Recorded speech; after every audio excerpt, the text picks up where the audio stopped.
Morning all, welcome to the Stewards Enquiry on the Winners' Enclosure. I hope you've had a fabulous weekend. Bank holiday weekend, lots of racing, enjoying the sunshine, but we're now going to look ahead to an even better weekend where we've got classics, the Oaks and the Derby at Epsom at the weekend, along with the Coronation Cup. So 3 Group 1s there to look forward to. Martin Dixon joins me now and plenty in store to smile about. Yeah, no, absolutely. It's been a busy bank holiday weekend, like you say, but the quality's certainly upped a little bit, isn't it, as we go towards Epsom on Friday and Saturday. It's going to be a fantastic weekend. The weather's dried up. It's going to be, I think, a beautiful couple of days down south in Epsom. The ground should be perfect, and it's both races, I think, have got a really competitive feel to them this year, both of the classics. Well, we're going to start with the Coronation Cup on the Friday because Aidan O'Brien has a very strong hand here. But the home team, in the shape of William Haggis's Al Arcey, is likely to go off an odds-on favourite. And he's been very impressive on a couple of occasions at Newbury this year. It's really difficult to knock what this horse has done, isn't it, this season? The progress that he's made has been vast, I'd say, from last year. He ended last season in his 3-year-old career, finishing last of 6, a little bit disappointing in the Gordon Stakes at Goodwood. But both starts back at Newbury. We haven't seen him come off the bridle. He's beaten some useful horses, some smart horses, very easily indeed. The times haven't been anything flash, but he could have run faster and harder if he'd have needed to. As I said, Jim Crowley's been looking round for dangers sort of 2 furlongs out in each of those races. And he couldn't have been more impressive. But I do think that the Coronation Cup will be a tougher race again. I think he's facing better horses, and probably my chief concern would be the demands of Epsom maybe being a problem for him. I know William Haggis has sort of voiced some positive notes on that regard, but just when you look back, and my immediate reaction was this is a horse that will have no problem with Epsom, and it might be the case, Emma, but ultimately when you're looking at a horse at odds on as a punter, you're just a bit picky and choosy. And just going back through his form, that last of 6 in the Gordon at Goodwood last year does just fill me with a little bit of fear for taking a too short a price about him, because Goodwood has its idiosyncrasies. It's not dissimilar to Epsom in the track, and it just does. It is in the back of my mind as to whether the track had a part to play in that disappointing run at the back end of his 3-year-old season, Al Arcey. And if that was the case, he's not absolutely copper bottom to go there and handle Epsom and be quite as effective there as he is at Newbury, where we've seen him for his 2 starts this season. As I say, I'm being a little bit picky, but you need to be at the price that he is. Totally agree. You look at there's a lot of strength there. Japan. It was good to see him get his head back in front when he won the Ormond. But on form, he was 4th in the Arc in 2019. He has some very strong form, as does Mogul, who of course won the Hong Kong Vase last year, along with a string of other Group 1s. He was 3rd in the Gannet on his reappearance. Love, we don't know if she pitches up. A phenomenal horse. It's very, very different and a completely different kettle of fish to be looking at him at a sort of price now, currently, of about 8 to 11. Exactly, and that's what it boils down to. There's no doubt that Al Arcey is a big runner, a big player, and he may well go there and win the Coronation at Epsom over the course of the weekend. But Japan would be my idea of the bet in the race, if you like. At the current prices, I think he's the value play. He's been to Epsom before, let's not forget that. He finished 3rd. He was beaten about half a length in the Derby a couple of years ago. Last season didn't happen for him. After a good 3rd in the Eclipse, he disappointed, didn't he? He lost his form. But he was back to something like his best form when he won the Ormond. I loved the way that he quickened up to settle that race off the home turn.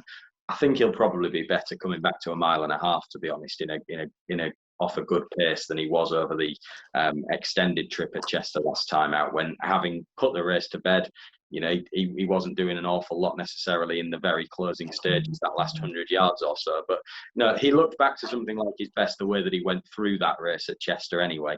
That was good to see. He's got course experience. He's got bags of strong form. Ultimately, if you look at that 4th in the Arc and the 3rd in the Eclipse, those are probably the best 2 pieces of form that are better pieces of form than Al Arcey has anyway, if you just look at the nuts and bolts.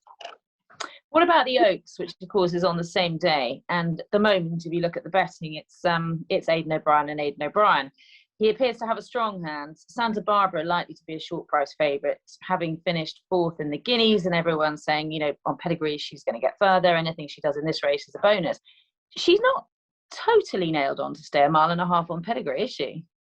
No, it's sort of mixed, isn't it? Really, she's by Camelot, who does get some stayers, but she's a half sister to Order of Australia, who has won over a mile and a half. But then Iridessa, who's the other half sibling by a Derby winner in Ruler of the World, didn't quite stretch out to the mile and a half herself. So I think there's some positives there. You essentially won't know until you try with her, I don't think, and it's very difficult. That we've only seen twice on a race course, and both of those races have been over a mile. I've no doubt she'll get a mile and a quarter. I suspect she'll stay a mile and a half. We're kind of at the same point with her that we were going into the 1,000 Guineas, really, where she's priced up like she's already been and done it. She's done a bit more now. She's been a talking horse since about February, hasn't she?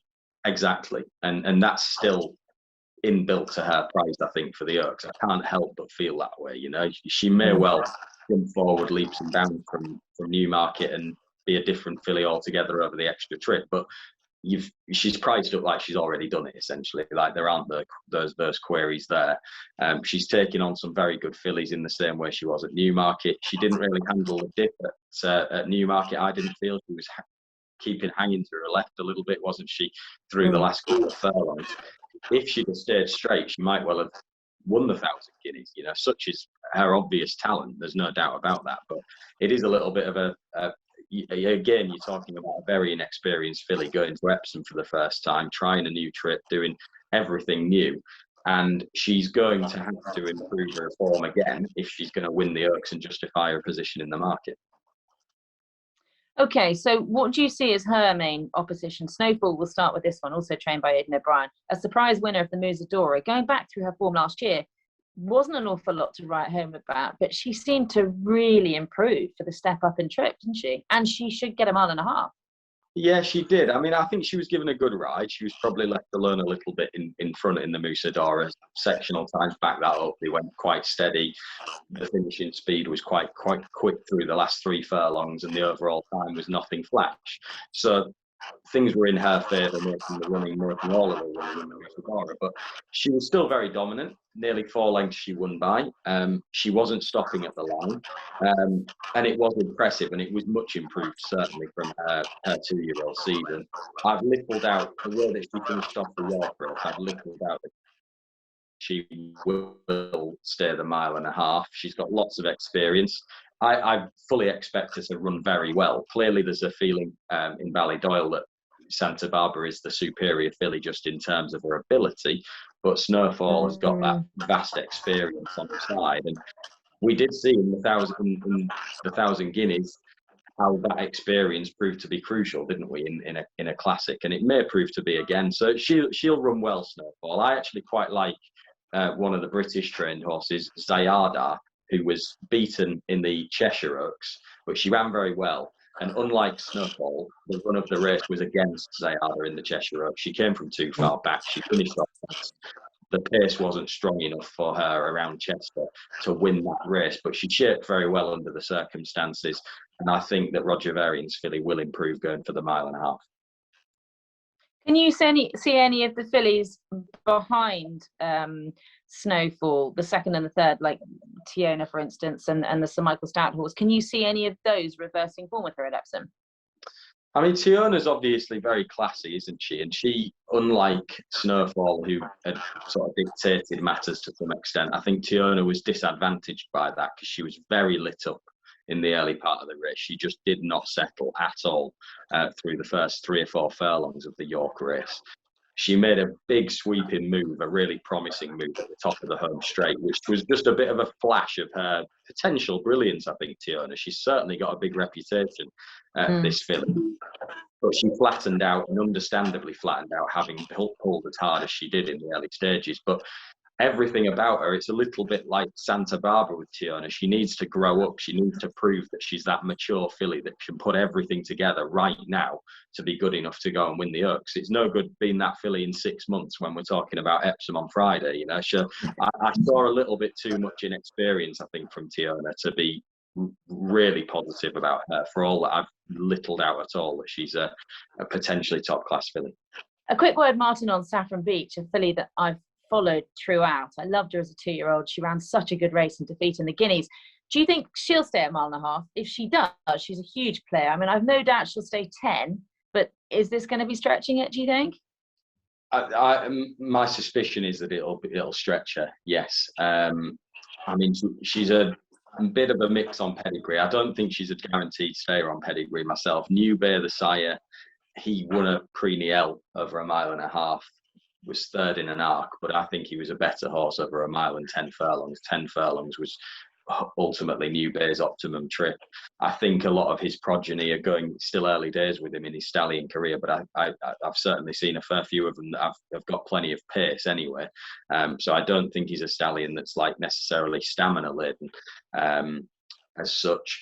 And out of a Ravens Pass mare, who herself was a 7 furlong winner. So the pedigree screams that likely non-stayer, and ultimately her enthusiasm tells me that as well, because I think she's just naturally, she races into the bridle. She's not keen, but she's on the cusp of being keen, if that makes sense. And I just feel like the 1.5 miles just won't be for her. I just don't think she'll be a strong enough stayer. Quick word on the ground, because obviously we've got gorgeous weather and it's forecast all week, so they're likely to have to water. Presumably we're going to get, when this is the scenario, perfect, good racing ground. I think so, yeah. I mean, they're going to water the track. They don't want it to get too quick at Epsom coming down that hill. I think at the moment they're calling it good to firm in places. You'd like to think that they'd water to maintain that sort of ground. I can't see it being problematic for too many of them, to be honest with you. It's sort of what you would wish your classic to be run on. You don't want extremes of going, certainly not soft, heavy ground, really, if you want to find out, you know, who the best filly is in this race at this moment in time. So it should just be perfect ground. And Andrew Cooper and the team there at Epsom have been doing this for years. So I've no doubt that they'll have it absolutely spot on Friday and Saturday. Well, regards to the Derby on Saturday, it's not a surprise that once again Aidan O'Brien has got a very strong hand here, the first and second favourite. We'll start with Bolshoi Ballet, who's 2 from 2 this year. Very impressive when a 6-length winner of the Derrynstown. Both of his wins have come at Leopardstown, and it's hard to pick faults, wouldn't you say, in what he's done so far? Yeah, I think it is. I mean, unlike the previous 2 favourites that we've discussed in Santa Barbara and LRC, they may well go and win their respective races. But I think Bolshoi Ballet has actually been there and done it, and it deserves his position at the head of the Derby market now with what he's done so far this year. He won the Ballysacks on his comeback. Yeah, at the time he needed to step forward again, but he went to the Derrynstown and he did that, didn't he, with a 6-length win in a very fast time. His time figure on that occasion was 1:20, and that is a high class time figure by any standards, and it just gives a little bit more substance to what we were seeing that day, I think, at Leopardstown with Bolshoi Ballet, and that dominance sort of being fully merited, if you like. The fact that it was a big performance on the clock as well just gives you extra confidence behind taking a high view of that. He gives certainly a strong impression that he'll stay 1.5 miles. He's a full brother to Southern France, who stayed further than 1.5 miles. He seems very professional, relaxed. He's got pace, but he's, as I say, he's also threatens to stay very well. I'm struggling to find any negatives with him. I think he's a worthy market leader for the Derby, and providing that he gets a decent draw and a decent trip through the race, I'm expecting that he's the horse. He'll take the beating and probably win. I totally agree with you. A horse I thought was well worth a mention here is High Definition, one of the stablemates, because he's another one that's always had a big reputation. He missed the Lingfield Derby trial. He went to the Dante. What did you make of his run there? I've watched it back a few times, and it's sort of grown on me the more I've watched it. I did like how he finished off. I didn't think Ryan Moore was hard on him at all through the final furlong, you know, just mindful of the bigger days ahead. and I don't think he was pegging back the first two in the Dante anyway. So there's lots of encouragement with how he finished. I feel like he's a little bit more. He lacks the pace of Bolshoi Ballet in the middle of the race. So I feel like High Definition will be more reliant on a set of circumstances unfolding ahead of him, if that makes sense. And those circumstances would be the pace probably being a little bit too strong and bringing his obvious stamina into play. Now, he's trying 1.5 miles for the first time as well, but every single time we've seen High Definition, his finish has been the strongest part of his race.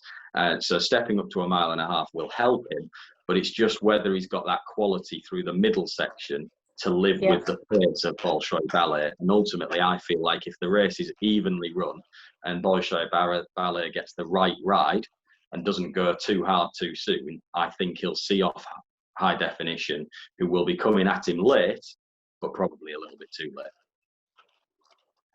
Yeah, as you say, it's whether or not he's got that tactical speed to be in the position that they want him to be in throughout the race. What about John Leaper? Because he's very interesting. He's obviously got an exceptional pedigree, being by Frankel out of Snow Fairy, who of course won the Oaks herself, I think back in 2014. A fabulous racehorse. It wasn't she when she won at Newmarket, and she's obviously now he obviously is now taking the next step up the ladder.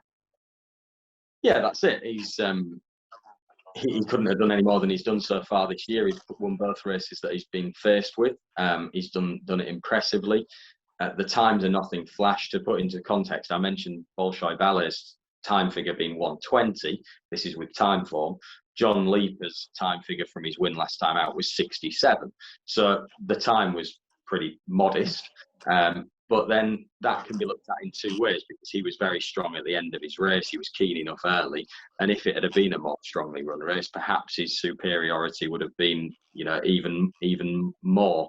Perhaps he'd have won by an even wider margin than John Leaper if the pace had been stronger. So he's got lots of potential. But his position in the market, I think, is about where he should be. And it factors in the fact that he's got that pedigree and he's got the obvious potential. He's about 4th in the market.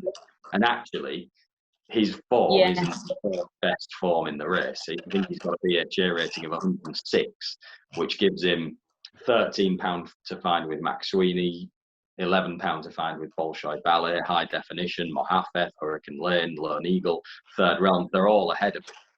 So actually, I think his price, if anything, is too short rather than too big for Leaper, but he may well improve enough. I think he's more likely to finish in the first 5 and run very well than actually go and win the race myself. Brilliant, Martin. Thanks very much indeed. Well, that's our look at this stage on Tuesday at the Classics at the weekend and the Coronation Cup. But we will be back on Thursday. Where we've actually got some declarations, and by then we could have a firmer idea, couldn't we, of exactly what's what. Well, the draw's going to impact as well. It always does, doesn't it? The draw can have a big it can make a big difference at Epsom. So when we have that at our disposal on Thursday, we'll know a little bit more. Hopefully, have some even stronger opinions about these horses. But by and large, I think I know where I'm heading in terms of the horses that I fancy for the races. But as I say, certain things can unfold that just change your mind a little bit, and maybe 1 or 2 prices will collapse in the interim. Brilliant, good stuff. Sounds like you have it all sorted. So tri-casts and all. I will look forward to hearing that on Thursday. Thanks very much.